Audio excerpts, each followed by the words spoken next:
Hello. Good morning, everyone. Good morning, sir. Sorry for inconvenience. Connecting issue था इसलिए. हाँ sir.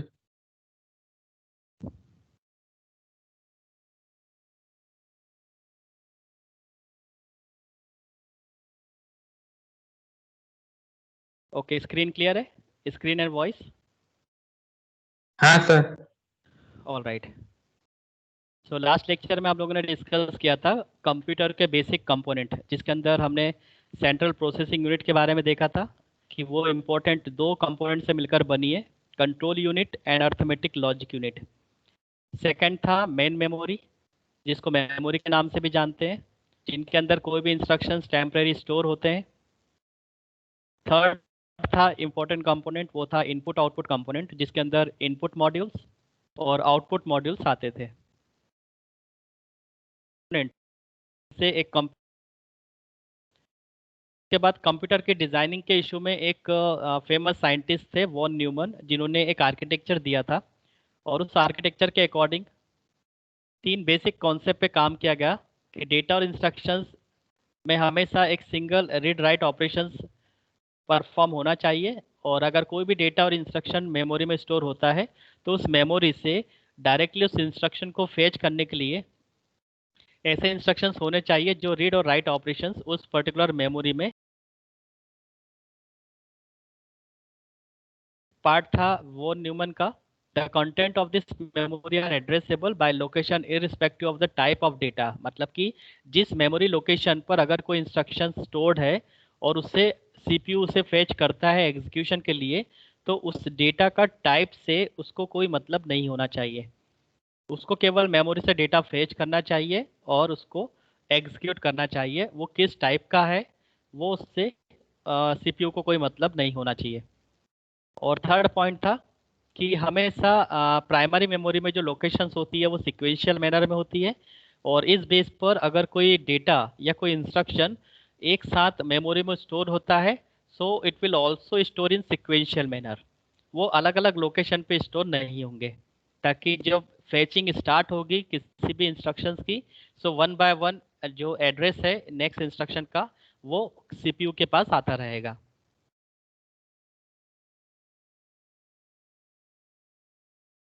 आज हम लोग डिस्कस करेंगे कि इन कंप्यूटर कंपोनेंट्स के बीच में इंटरेक्शन कैसे होता है.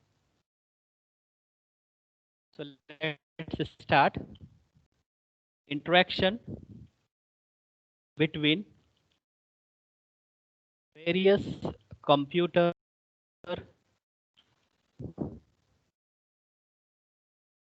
सो जो भी कंपोनेंट हमने डिस्कस किए थे, चाहे वो सीपीयू हो या मेमोरी हो या इनपुट आउटपुट मॉड्यूल्स हो, इनका आपस में इंटरेक्शन किस तरह से होता है. फिजिकली हम लोग देखते हैं कि सब वायरिंग आपस में कनेक्टेड होती है.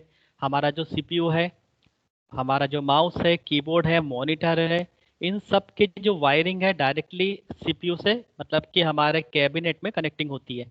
बट इंटरनल यदि हमें देखें, क्योंकि हम लोग आर्किटेक्चर की बात कर रहे हैं, तो आर्किटेक्चर में ये सब कंपोनेंट आपस में कनेक्ट कैसे होते हैं. सपोज यदि मैं कोई इंस्ट्रक्शन लिखता भी हूँ या कोई मैं सी प्रोग्रामिंग का कोई स्टेटमेंट लिखता हूँ, तो उसका डेटा और इंस्ट्रक्शन किस तरह से सीपीयू फेच करता होगा, किस तरह से वो मेमोरी में स्टोर होता होगा, ये हमें आज देखना है कि कंपोनेंट आपस में कम्युनिकेट कैसे करते हैं.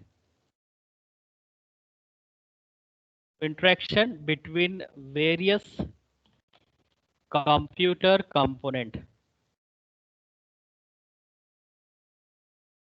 Exchange of data takes place between memory and CPU. The CPU uses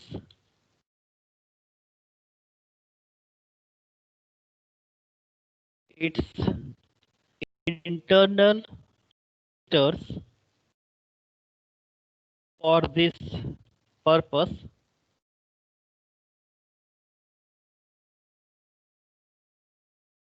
The CPU uses its internal registers for this purpose. So अगर हमें किसी कंपोनेंट के बीच में किस तरह से कम्युनिकेशन हो रहा है वो अगर हमें जानना है तो सबसे पहले हमें इसको डिफाइन करना होगा कि कम्युनिकेशन किस तरह से होगा. So communication that means data का एक्सचेंज होना.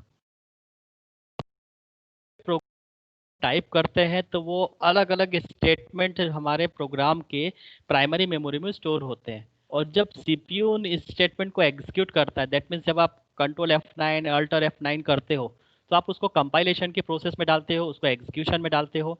उस केस पर सीपीयू के पास आपके सी प्रोग्राम हर एक स्टेटमेंट से रिलेटेड जो भी इंस्ट्रक्शंस होंगे, डेटा और इंस्ट्रक्शंस ये दोनों कंबाइंड होते हैं.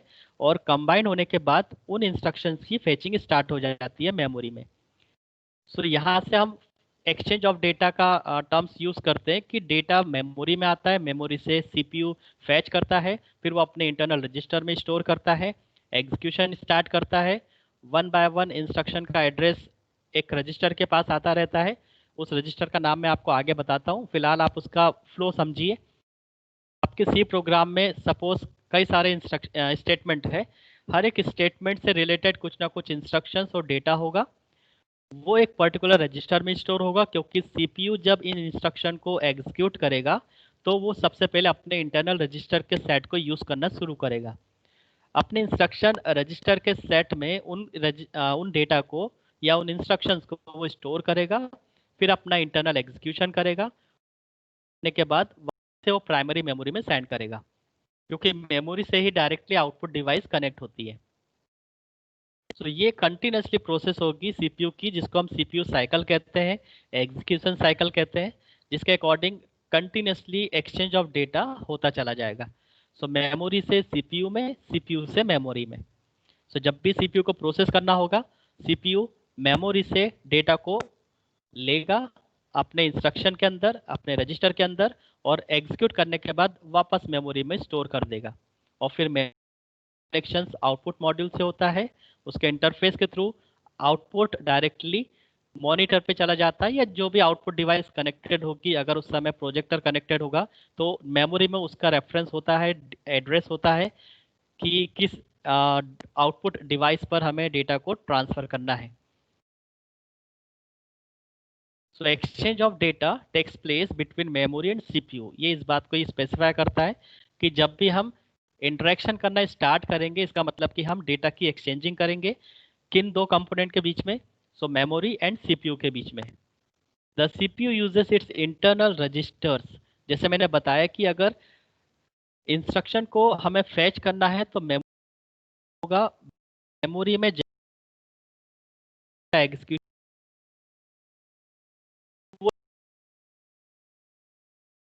तो प्रोसेसिंग के पर्पज से सीपीयू के पास अपने इंटरनल रजिस्टर के सेट होते हैं. मेमोरी से वो डेटा को अपने इंटरनल रजिस्टर में स्टोर करता है और फिर अपना एग्जीक्यूशन स्टार्ट करता है. सो वो मेमोरी से एक एक इंस्ट्रक्शन को फैच करता चला जाता है और अपने इंटरनल रजिस्टर में स्टोर करता रहता है. और एग्जीक्यूट करने के बाद उसका जो रिजल्ट है वो वापस मेमोरी में ट्रांसफ़र करेगा और नेक्स्ट इंस्ट्रक्शन को फैच करेगा अपने रजिस्टर के अंदर. तो ये प्रोसेस कंटिन्यूसली चलते रहती है मेमोरी और रजिस्टर के बीच में. इसलिए यहाँ पर ऐसा लिखा गया है कि सीपीयू हमेशा अपने इंटरनल रजिस्टर को यूज करता है अपने एग्जीक्यूशन के पर्पस से.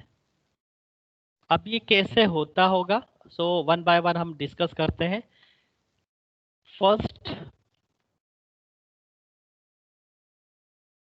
सबसे इम्पोर्टेंट रजिस्टर जो यूज होता है दैट इज मेमोरी एड्रेस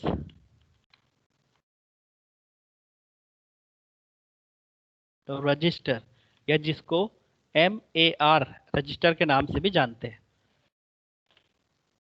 अब इस रजिस्टर का पर्पस क्या है वो समझ लेते हैं.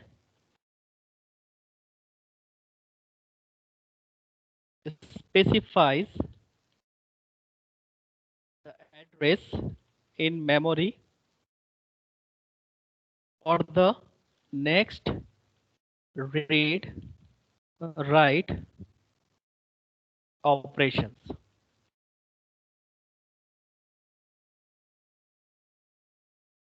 सो एक रजिस्टर का सेट में से एक रजिस्टर का नाम होता है MAR, जिसका फुल फॉर्म होता है मेमोरी एड्रेस रजिस्टर। काम क्या करता है? तो ये स्पेसिफाई करता है मेमोरी के उस एड्रेस को जहां से हमें नेक्स्ट रीड या राइट ऑपरेशन परफॉर्म करना है। जैसे मैंने अभी जस्ट आपको बताया कि यदि आप कोई सी का प्रोग्राम लिखते हैं तो वो सी का प्रोग्राम पूरा पूरा प्राइमरी मेमोरी में स्टोर होता है। आपने सपोज 10 लाइन का आपने कोई प्रोग्राम लिखा हुआ है, तो वो 10 लाइन मल्टीपल लाइंस में कन्वर्ट हो जाता है, जिसको हम इंस्ट्रक्शन और डेटा कहते हैं। क्योंकि जब वो पर्टिकुलर कोड एक मशीन लेवल लैंग्वेज में कन्वर्ट होता है तो उसके साथ कई सारे निमोनिक्स, ऑपरेशन कोड, ऑपरेंड, ये सब कुछ वहाँ पे तैयार हो जाता है। आप ऑब्जेक्ट फाइल भी कहते हैं। तो उस ऑब्जेक्ट फाइल में इंस्ट्रक्शंस और डेटा कंबाइंड रहता है। बाकी कई सारे जो लिटरल्स हैं, सिंबल्स हैं, उनका भी यूज़ होता है, बट ऑपरेशंस के लिए, रीड और राइट ऑपरेशन परफॉर्म करने के लिए हमें केवल एक इंस्ट्रक्शन चाहिए होता है और डेटा चाहिए होता है कि कौन सा ऑपरेशन परफॉर्म करना है और किस डेटा पे परफॉर्म करना है। तो मेमोरी एड्रेस रजिस्टर करता क्या है? Next read write operation memory की किस लोकेशन पे परफॉर्म होने वाला है उसके एड्रेस को स्पेसिफाई करता है।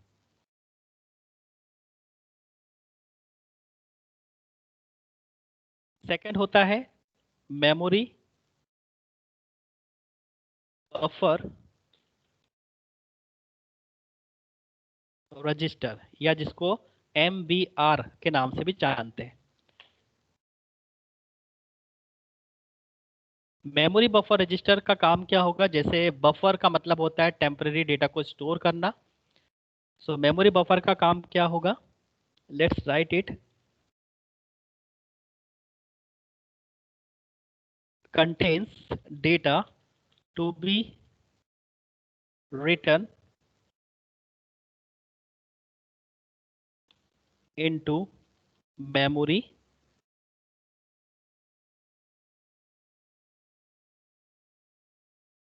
or receives the data into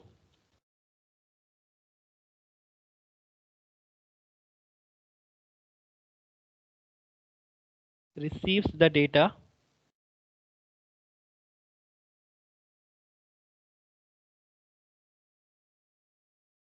from the memory।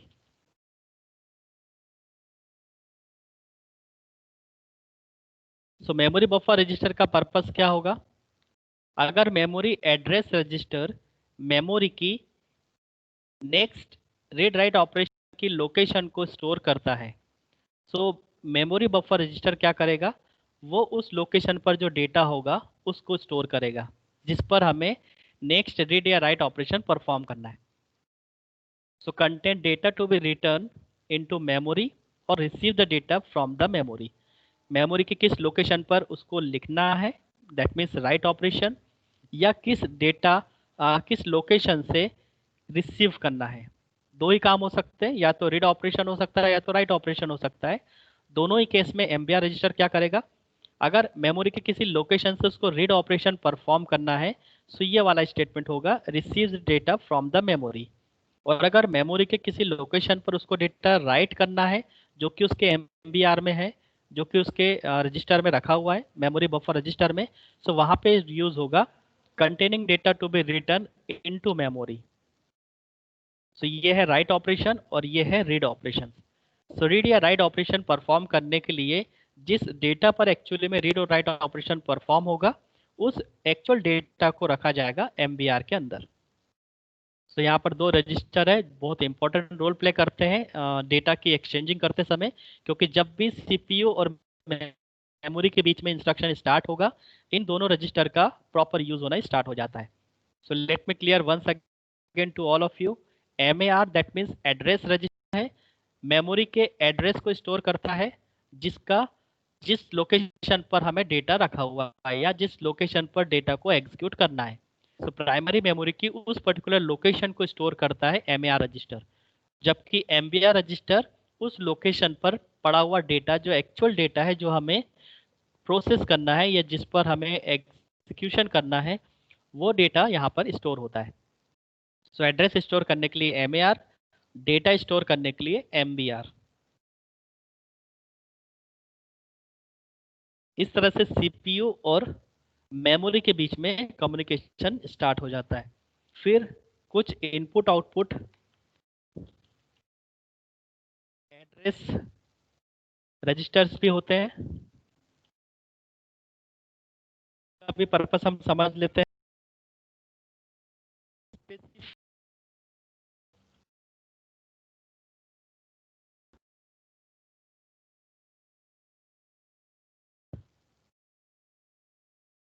Interact with CPU,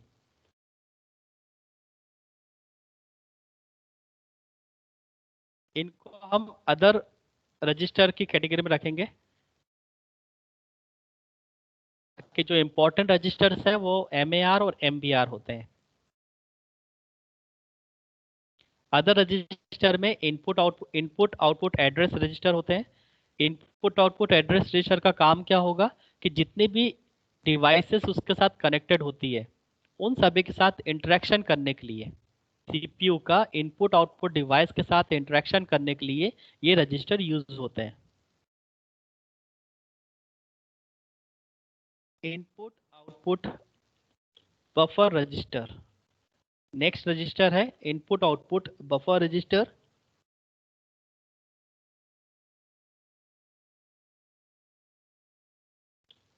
facilitates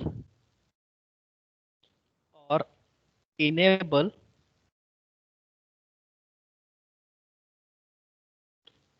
exchange of data between input output module and processor। तो ये होता है इनपुट आउटपुट बफर रजिस्टर, जिसका काम होता है एक फैसिलिटी प्रोवाइड करना जिससे कि हम एक्सचेंज ऑफ डेटा कर पाए इनपुट आउटपुट मॉड्यूल एंड के बीच में, क्योंकि डिवाइस ही किसी भी स्टेटमेंट को मेमोरी में पहुंचाएगी। सो इनपुट आउटपुट डिवाइस से रिलेटेड भी कुछ रजिस्टर अंदर होते हैं कि अगर हमने कीबोर्ड से कोई इंस्ट्रक्शन पास किया है सो वो इनपुट आउटपुट बफर रजिस्टर में स्टोर होगा और उसका एड्रेस स्टोर होगा इनपुट आउटपुट एड्रेस में। So input output address register बताता है specify the particular input output device to interact with the CPU. कौन सी डिवाइस सीपीयू के साथ इंटरेक्ट करने वाली है। अगर माउस करने वाला है तो माउस का कोई ना कोई एक रेफरेंस होगा, उसका एक पर्टिकुलर फिजिकल एड्रेस होगा, वो उस रजिस्टर में स्टोर हो जाएगा।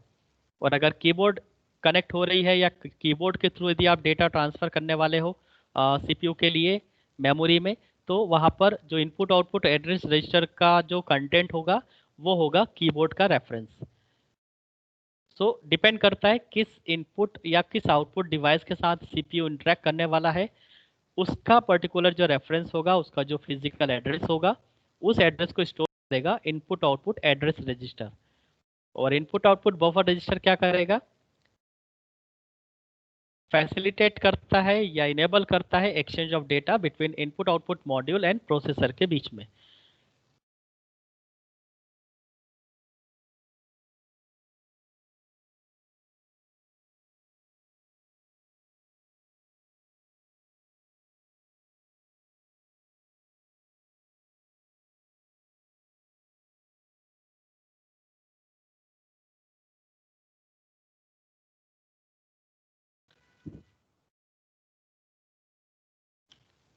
नेक्स्ट है मेमोरी से रिलेटेड। मेमोरी में सेट ऑफ लोकेशंस होती है। लोकेशन इज एड्रेस्ड सिक्वेंसली, हर एक लोकेशन सिक्वेंशियली एड्रेस्ड होती है।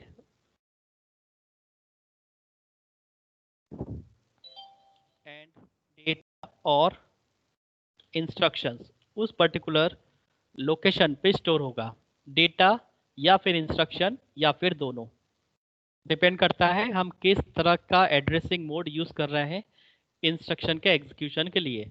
अगर इमीडिएट इंस्ट्रक्शन एड्रेसिंग मोड होगा तो डेटा और इंस्ट्रक्शन एक साथ हमें मिलेगा, बट अगर इनडायरेक्ट होगा या किसी और टाइप का एड्रेसिंग मोड होगा तो वहाँ पर डेटा अलग होगा, इंस्ट्रक्शन अलग होगा। सो मेमोरी के रिगार्डिंग ये 3 स्टेटमेंट है जो याद रखने हैं। वो ये है कि मेमोरी सेट ऑफ लोकेशन से मिलकर बनती है। हर एक लोकेशन का पर्टिकुलर एड्रेस होता है। हर एक लोकेशन सिक्वेंशियली रहेगी और उस लोकेशन पर डेटा और इंस्ट्रक्शन स्टोर होता है।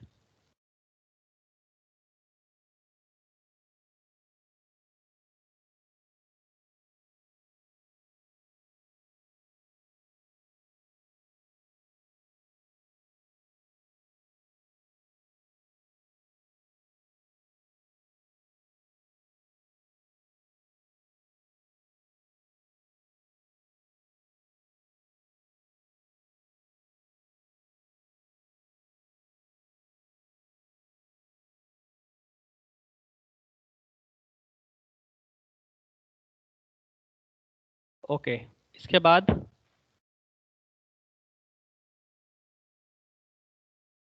नेक्स्ट टॉपिक रहेगा हम एंड इंस्ट्रक्शन एग्जीक्यूशन। प्रोग्राम का एग्जीक्यूशन और इंस्ट्रक्शन का एग्जीक्यूशन से क्या मतलब है?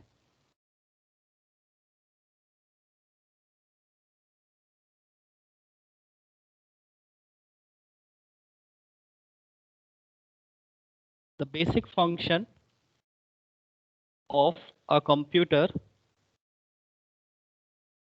Is the execution of a program. तो किसी भी कंप्यूटर का बेसिक फंक्शन होता है किसी भी प्रोग्राम का एग्जीक्यूशन करना। अब इस बात को समझते हैं कि प्रोग्राम के एग्जीक्यूशन से क्या मतलब है, किस तरह से प्रोसेसर एग्जीक्यूशन करता है, उसकी एग्जीक्यूशन साइकिल में क्या क्या स्टेप्स कवर होती है। So the basic function of a computer is the execution of a programme.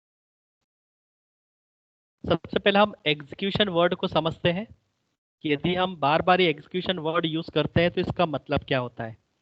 So execution मतलब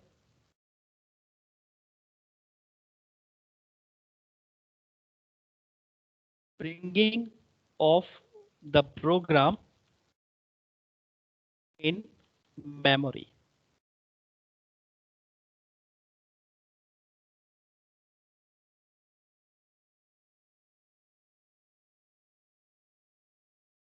to decode instructions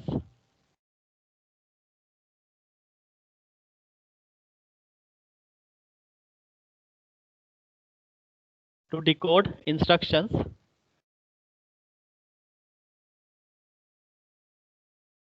and perform functionality। So execution का मतलब यहाँ पे क्लियर होना जरूरी है क्योंकि पूरे कंप्यूटर आर्किटेक्चर एंड ऑर्गेनाइजेशन में एग्जीक्यूशन वर्ड काफी। सो एग्जीक्यूशन का मतलब होता है किसी भी प्रोग्राम को लेकर आना। यदि आप किसी प्रोग्राम को एग्जीक्यूट करना चाहते हो तो एग्जीक्यूट करने का मतलब होगा कि पहले उसको प्राइमरी मेमोरी में लेकर आना होगा, उसको समझना होगा, उसको डिकोड करना होगा कि क्या करना चाहते हैं हम उस प्रोग्राम में, उसमें कौन से इंस्ट्रक्शंस है, कौन से अर्थमेटिक ऑपरेशंस यूज़ कर रहे हैं, क्या लॉजिक है, उसका सिंटैक्स और सिमांटिक्स क्या है, उसकी ग्रामर क्या है। इन सब चीज़ों को हम कहते हैं डिकोड करना। दैट मीन्स एक्चुअल हम सब समझते हैं उस प्रोग्राम को कि उस प्रोग्राम के अंदर करना क्या है। दैट मीन्स डेटा क्या है, इंस्ट्रक्शंस क्या है, इसको हम बाइफरकेट करते हैं। इसको हम कहते हैं डिकोडिंग। मोस्टली स्टूडेंट का ये माइंडसेट होता है कि डिकोडिंग का मतलब होता है कि हम बाइनरी में उस इंस्ट्रक्शन को तोड़ दें। या सपोज हमने कोई सी का प्रोग्राम प्राइमरी मेमोरी में लोड किया है तो उस सी का प्रोग्राम पूरा बाइनरी में कन्वर्ट हो जाता है। This is the term decoding. So ऐसा नहीं होता है। डिकोडिंग का मतलब होता है कि प्रोसेसर आपके इंस्ट्रक्शंस को और डेटा को अंडरस्टैंड करता है, उसको थोड़ा ऑलरेडी कॉम्प्लेक्स फॉर्म में रहता है तो उसको सिंपलेस्ट फॉर्म में कन्वर्ट करता है। क्योंकि ऑलरेडी जब डेटा प्राइमरी मेमोरी में आता है तो वो ऑलरेडी बाइनरी फॉर्मेट में तो रहता ही है। तो केवल बाइनरी फॉर्मेट में कन्वर्ट होना डिकोडिंग नहीं होता है।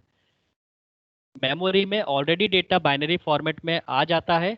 डिकोडिंग का एक्चुअल मतलब होता है कि आपके प्रोग्राम को समझना। और प्रोग्राम को समझा कैसे जाता है, कैसे अंडरस्टैंड करेगा सीपीयू? उसके इंस्ट्रक्शंस को देखकर, उसके ऑपरेशन कोड को देखकर, उसके डेटा को देखकर। सो जो भी उस इंस्ट्रक्शन में ऑपरेशन कोड और ऑपरेंड, जिसको हम डेटा कहते हैं, ये वहां पर अवेलेबल होता है, तो जितने तरह के इंस्ट्रक्शंस अवेलेबल होंगे उससे क्लियर होगा कि उन ऑपरेंड पे करना क्या है। फॉर एग्जांपल अगर 4 तरह सर के ऑपरेशंस। हाँ बोलो। सर यानी कि कंपाइल करना ऐसा ही हुआ, कोड करना। कंपाइल करना, कंपाइल करने की जो लाइब्रेरीज है वो लिंकिंग करते हैं। कंपाइलर का काम अलग है, सीपीयू का काम अलग है। यहाँ पर एग्जीक्यूशन समझना है। एग्जीक्यूशन सीपीयू करता है, कंपाइलेशन की प्रोसेस कंपाइलर करती है। यहाँ पे थोड़ा सा टर्म डिफर है। कंपाइलेशन अच्छा की जो हाँ कंप्लीट प्रोसेस होती है उसमें आपके प्रोग्राम में जितनी भी लाइब्रेरीज जुड़ी हुई है, आप ऊपर लगाते हो हेडर फाइल std.h, हाँ हाँ सर। या सपोज आप कुछ कैलकुलेशन कर रहे हो तो math.h लगा देते हो, ponyo.h लगा देते हो। तो इन हेडर फाइल्स के अंदर जो भी फंक्शंस है, उनकी जो प्रोटोटाइप है, उनकी जो डेफिनेशंस है, उनसे रिलेटेड जो डीएलएल फाइल है, लिंकिंग वाली फाइल, उन सभी फाइलों को आपके प्रोग्राम के साथ अटैच किया जाता है। उसको हम कहते हैं कंपाइलेशन प्रोसेस, जो कि कंपाइलर का काम होता है। क्योंकि सीपीयू जब करेगा तो सीपीयू के पास उन सभी स्टेटमेंट की डिटेल होना जरूरी है। मतलब आप इमेजिन करो कि आपने प्रोग्राम में सपोज printf फंक्शन यूज़ किया है, scanf फंक्शन यूज़ किया है, clr scr फंक्शन यूज़ किया है, और अगर इन फंक्शन की डेफिनेशन सीपीयू तक नहीं पहुंचेगी तो क्या वो उसको एग्जीक्यूट कर पाएगा? यस और नो? नो। तो उसकी डेफिनेशन कहाँ से उसे मिलेगी? तो उसकी डेफिनेशन उसको मिलती है उससे रिलेटेड जो फाइल्स है, जो कि हेडर फाइल आप कहते हो। हेडर फाइल के अंदर उस पूरे प्रोग्राम का प्रोटोटाइप डिक्लेयर्ड होता है, साथ ही साथ उसकी डेफिनेशन भी डिक्लेयर होती है। तो आप किसी भी हेडर फाइल को जब आप ओपन करोगे, कभी आपके पास टाइम हो तो आप std.h को ओपन करना। डॉट एच एक्सटेंशन की फाइल होती है std.h। उसके अंदर आपको बहुत सारे फंक्शंस की प्रोटोटाइप आपको दिखेगी कि फंक्शन का रिटर्न टाइप क्या है, फंक्शन का नाम क्या है, वो कितने पैरामीटर ले रहा है, एक्सेट्रा। काफ़ी सारे पैरामीटर के साथ आपको कई सारे फंक्शन की प्रोटोटाइप वहाँ पे डिक्लेयर होती है। सो हेडर फाइल से वो प्रोटोटाइप उठाता है, साथ ही साथ चेक करता है कि यूज़र ने अगर प्रोग्राम में कोई फंक्शन यूज़ किया है तो क्या उसकी प्रोटोटाइप हेडर फाइल में डिक्लेयर्ड फंक्शन के प्रोटोटाइप से मैच करता है। अगर सही है तो ग्रामेटिकल आपने सही लिखा है, अगर नहीं तो कंपाइलर वहीं पे आपको इंस्ट्रक्शन दे देता है कि आपने प्रोटोटाइप गलत लिखी है, पैरामीटर आना चाहिए था आपने पैरामीटर नहीं दिया है, रिटर्न टाइप आना चाहिए था रिटर्न टाइप आपने नहीं दिया है, फंक्शन का नाम गलत लिखा है, जो भी सिचुएशन होगी उस समय। सो हेडर फाइल से ये जजमेंट लिया जाता है कि आपने फंक्शन के प्रोटोटाइप सही से डिक्लेयर की है, और उस फंक्शन की डेफिनेशंस किसी न किसी डॉट डीएलएल फाइल में, जिसको डायनेमिक लिंकिंग लाइब्रेरी कहते हैं, उस डॉट डीएलएल फाइल में रहती है, जो कि हार्ड डिस्क में रहेगी। सो उस printf का प्रोटोटाइप हेडर फाइल में मिलने वाला है, और उससे रिलेटेड printf का पूरा एग्जीक्यूशन किस तरह से होगा, उससे रिलेटेड डीएलएल फाइल है वो मिलने वाली है। तो वहाँ से उसकी लोकेशंस को एक्सट्रैक्ट करेगा, फेच करेगा, और उस पूरी बॉडी को, जो printf का एग्जीक्यूशन है, उस पूरी बॉडी को आपके प्रोग्राम के साथ अटैच करेगा। इस तरह से हर एक फंक्शन की डेफिनेशन की बॉडी आपके प्रोग्राम के साथ जुड़ जाती है, और प्रोटोटाइप सभी फंक्शन की चेक होती है। इस पूरी प्रोसेस को कहते हैं हम कंपाइलेशन, इस जो कि कंपाइलर करता है। अब ये सब चीज़ें अटैच होने के बाद आपका प्रोग्राम प्राइमरी मेमोरी में बाइनरी फॉर्मेट में स्टोर होता है। फिर स्टार्ट होता है सीपीयू का काम, जिसका नाम हम देते हैं एग्जीक्यूशन। कि आपने पूरा जो प्रोग्राम के साथ जितनी लाइब्रेरी थी उन सब से रिलेटेड डेटा जो रिक्वायर्ड था, उन सभी फाइलें जो रिक्वायर्ड थी उनको आपने मेमोरी में स्टोर कर दिया है, बाइनरी फॉर्मेट में ऑलरेडी आ चुका है। अब सीपीयू का काम यहाँ से स्टार्ट होता है कि अब उसको डिकोड करें। ये समझे कि आपने प्रोग्राम किस पर्पज से लिखा है, आपके प्रोग्राम का डेटा स्ट्रक्चर क्या है, आपके प्रोग्राम के इंस्ट्रक्शंस कौन कौन से हैं, आप किस तरह का कैलकुलेशन करना चाहते हैं प्रोग्राम के थ्रू। इन सब चीज़ों को समझना ही डिकोडिंग कहलाता है। तो इसलिए यहाँ पे अपने एक छोटा सा स्टेटमेंट लिखा है जिसका मीनिंग बहुत बड़ा होता है और काफ़ी सारे स्टूडेंट को ये बात समझ नहीं आती है। आई होप आपको समझ आई होगी। So bringing of the program in the memory to decode instructions and perform functionality.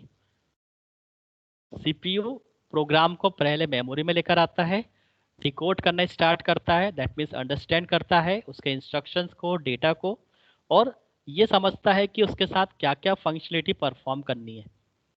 अगर आपने sum equal to A plus लिखा है, इसका मतलब उसको होता है ऑपरेटर का एक ऑपरेशन कोड है, उसका कोड है प्लस ऑपरेटर, ऑपरेंड है ए और बी। इसका हमें एक इंस्ट्रक्शन तैयार करना है जिसके अंदर ऑपरेंड के एड्रेस आने वाले हैं ए और बी के, और एक ऑपरेशन कोड जिसका परफॉर्म करना है एडिशन। सो एडिशन का एक ऑपरेशन कोड आने वाला है और ऑपरेंड के एड्रेसेस आने वाले हैं। ये एक इंस्ट्रक्शन तैयार हुआ।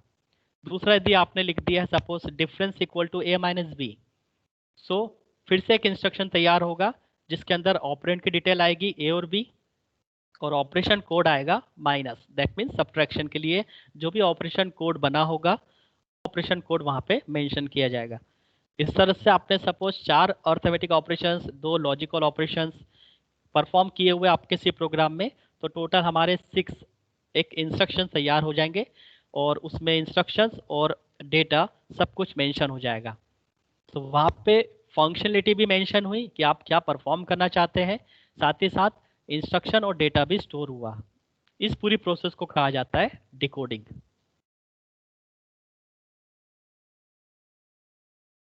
तो ये हमारा एग्जीक्यूशन का meaning.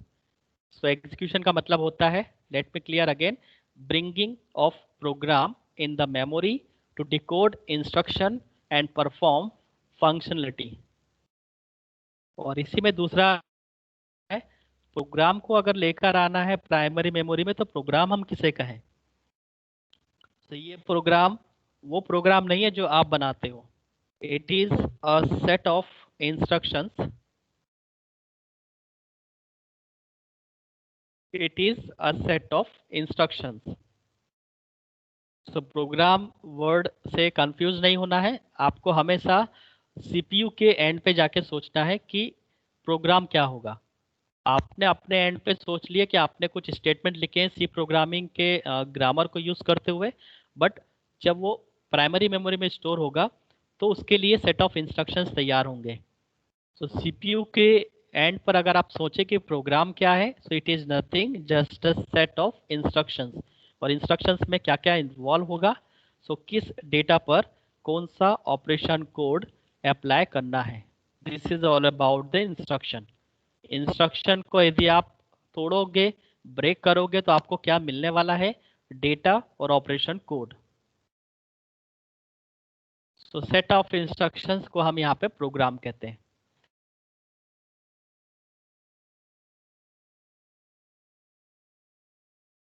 Now next is major steps in instruction processing. अब यदि सीपीयू को कोई इंस्ट्रक्शन की प्रोसेसिंग करना है तो रिक्वायर्ड होगी, वो कौन सी प्रोसेस यूज करता होगा किसी भी इंस्ट्रक्शन की प्रोसेसिंग के लिए। तो फर्स्ट है fetching and second one is execution. तो मेनली जो सीपीयू दो तरह के स्टेप को यूज करता है किसी भी इंस्ट्रक्शन की प्रोसेसिंग के लिए। First fetching, second execution. Now let's understand what is fetching. Processor reads instructions from memory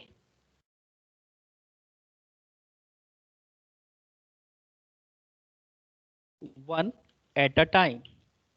this is called fetching. Fetching का मतलब होता है ब्रिंगिंग, लेकर आना। सो प्रोसेसर रीड करता है इंस्ट्रक्शन को मेमोरी से वन बाय वन।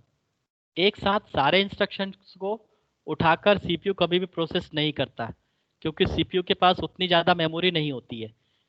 वो एग्जीक्यूशन के लिए अपने इंटरनल रजिस्टर का सेट यूज़ करता है, और इंटरनल रजिस्टर में किसी भी रजिस्टर को यदि आप उठाते हो तो हार्डली 16 बिट का या 32 बिट का इस साइज के रजिस्टर सीपीयू के पास अवेलेबल होते हैं।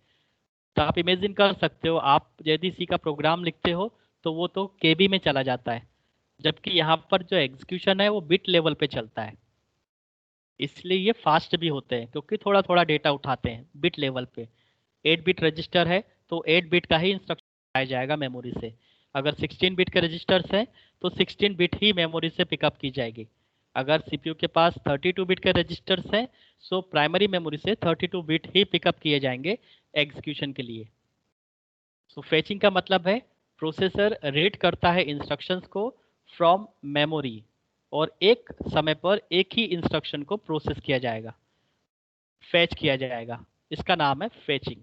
सो फेचिंग एक प्रोसेस है जो प्रोसेसर परफॉर्म करता है, जिसके अकॉर्डिंग प्राइमरी मेमोरी से एक एक इंस्ट्रक्शन को ब्रिंग किया जाता है, लिया जाता है एग्जीक्यूशन के लिए। और एग्जीक्यूशन जैसे मैंने आपको बताया, performing the operation specified by the read operations. Read operations जो भी बताता है कि उसके ऊपर क्या ऑपरेशन परफॉर्म करना है, वो ऑपरेशन उसके ऊपर परफॉर्म हो जाता है, और उसी को कहा जाता है एग्जीक्यूशन। सो आज के लेक्चर में मैं इतना ही रखता हूँ। नेक्स्ट लेक्चर में हम लोग इसके आगे बात करेंगे। Let's recall all the things. हमने देखा था कंप्यूटर कंपोनेंट आपस में कम्युनिकेशन कैसे करते हैं, इंटरेक्शन कैसे करते हैं। स्टार्ट किया था हमने मेमोरी और सीपीयू के इंटरेक्शन से। सीपीयू और मेमोरी में कंटिन्यूसली डेटा की एक्सचेंजिंग होती रहती है। सीपीयू मेमोरी से डेटा को फैच करता है और एग्जीक्यूट करता है, वापस रिजल्ट मेमोरी में स्टोर कर देता है। ये काम करने के लिए सीपीयू को दो तरह के रजिस्टर की रिक्वायरमेंट होती है। मेमोरी के जिस एड्रेस पर डेटा पड़ा हुआ है उस एड्रेस को स्टोर करता है एमएआर रजिस्टर, और उस लोकेशन पर जो एक्चुअल डेटा पड़ा हुआ है उस लोकेशन के डेटा को स्टोर करने के लिए यूज होता है मेमोरी बफर रजिस्टर। साथ ही साथ कुछ टेम्परेरी रजिस्टर भी यूज होते हैं, जैसे इनपुट आउटपुट एड्रेस रजिस्टर, जिसके अंदर स्पेसिफाई होता है कि कौन सी डिवाइस, चाहे वो इनपुट हो चाहे आउटपुट हो, irrespective of input output devices, किसी भी तरह के इनपुट आउटपुट डिवाइसेस अगर सीपीयू के साथ इंटरेक्ट करती है तो उस डिवाइस का एड्रेस स्टोर होता है इनपुट आउटपुट एड्रेस रजिस्टर में, और उस डिवाइस से रिलेटेड जो भी डेटा आने वाला है उसको स्टोर करेगा input output buffer register. Memory को यहाँ पर हमने डिफाइन किया था शॉर्ट टर्म में कि एक सेट ऑफ लोकेशंस होती है, और हर एक लोकेशन का एक प्रॉपर फिजिकल एड्रेस होता है, और वो फिजिकल एड्रेस भी सिक्वेंशियली रहता है। साथ ही साथ उस लोकेशन पर डेटा और इंस्ट्रक्शंस दोनों स्टोर होते हैं। प्रोग्राम का एग्जीक्यूशन और इंस्ट्रक्शन का एग्जीक्यूशन हमने स्टार्ट किया था। प्रोग्राम के एग्जीक्यूशन में हमने पहले समझा कि एग्जीक्यूशन ऑफ अ प्रोग्राम होता क्या है। तो पहले हमने एग्जीक्यूशन समझा कि मेमोरी से किसी भी प्रोग्राम को मेमोरी में स्टोर करना और उसको डिकोड करना, साथ ही साथ अंडरस्टैंड करना उसके इंस्ट्रक्शंस को, उसके डेटा को और उसके फंक्शनलिटी को। फिर हमने प्रोग्राम को समझा कि ये सेट ऑफ इंस्ट्रक्शंस होते हैं, डेटा और ऑपरेशन कोड और एड्रेसिंग मोड, इन तीनों से मिलकर बनता है इंस्ट्रक्शन, और इसी सेट ऑफ इंस्ट्रक्शंस को प्रोग्राम कहा जाता है। इंस्ट्रक्शन प्रोसेसिंग में हमने देखा कि दो तरह की स्टेप रिक्वायर्ड होती है। सबसे पहले इंस्ट्रक्शन को फैच करो, फिर इंस्ट्रक्शन को एग्जीक्यूट करो। फैचिंग का मतलब होता है कि प्रोसेसर रीड करता है इंस्ट्रक्शंस को मेमोरी से, और एक समय पर एक ही इंस्ट्रक्शन रीड होगा।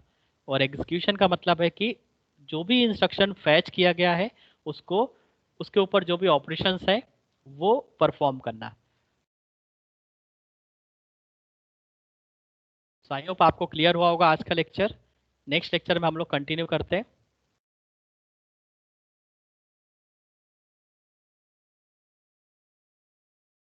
Okay sir. Thank you so much. कौन कौन अवेलेबल है? यश, शाना, प्रांजल, मनन, किंजल। क्यों आज कम?